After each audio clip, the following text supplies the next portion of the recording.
il y a un événement super spécial qui s'en vient le 10 juin prochain, une éclipse solaire. Je vais pas pouvoir la voir moi-même à partir de Hawaï ici, mais tout le Canada, ma famille, mes amis et vous, allez probablement pouvoir voir soit l'éclipse totale ou l'éclipse partielle du soleil. Et ça, c'est super rare.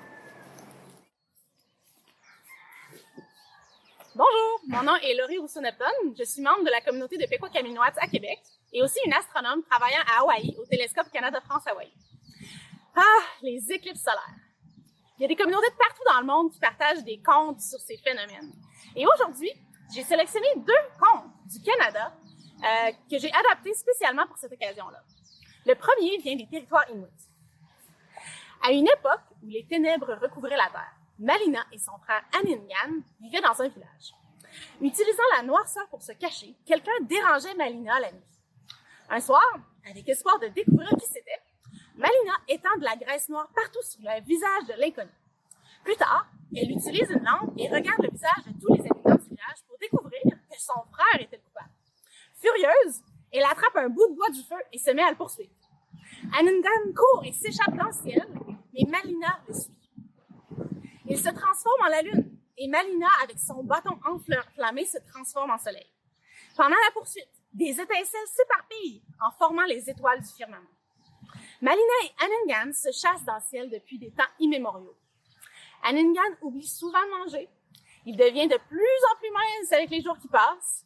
Tous les mois, la lune disparaît pendant quelques jours alors que Aningan se nourrit. Ensuite, la chasse continue. Ce cycle éternel est la raison pour laquelle le soleil et la lune alternent leur position dans le ciel.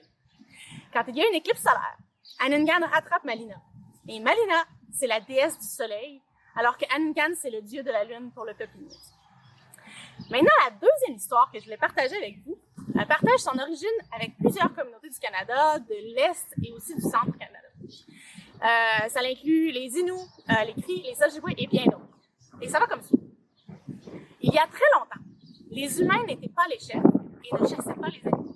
Les animaux étaient les chefs et chassaient les humains.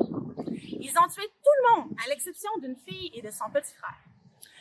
Le garçon apprend à chasser les oiseaux des neiges et les écureuils avec un arc et des flèches. Il devient très bon chasseur et commence à chasser les plus grosses proies. Un jour, il sentit que quelque chose le suivait. Sa sœur l'aida à fabriquer un collet et il le plaça le long d'un chemin où la neige avait fondu. C'est le chemin du soleil.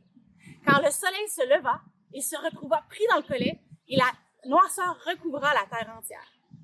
Les animaux apeurés étaient abasourdis par les talents de chasseurs du petit garçon. Ils envoyèrent les plus massifs et courageux des animaux pour tenter de libérer le soleil. Le caribou et l'orignal vont en premier, mais c'est trop chaud. Les oiseaux chasseurs s'élancent, mais leurs plumes prennent en feu. Ce fut une petite souris qui, à cette époque, était aussi grosse qu'une montagne, qui a grignoté le collet et libéré le soleil. Mais entre-temps, la chaleur intense l'a réduite à sa taille d'aujourd'hui. Depuis ce temps, les gens chassent sur les territoires et le soleil et la lune suivent leur cycle.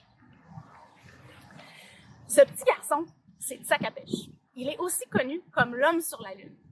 Cette histoire est vraiment super liée aux éclipses solaires annulaires parce que dans l'histoire, l'anneau de lumière qui reste autour de la lune, c'est le collet et la lune Tsakapech qui attrape le soleil. Maintenant, on peut prédire quand est-ce que les éclipses vont arriver. Il faut être prêt par contre. Il faut avoir notre filtre solaire avec nous. Et n'oubliez pas, le 10 juin prochain, il faut que vous vous leviez vraiment super tôt pour ne pas manquer l'éclipse.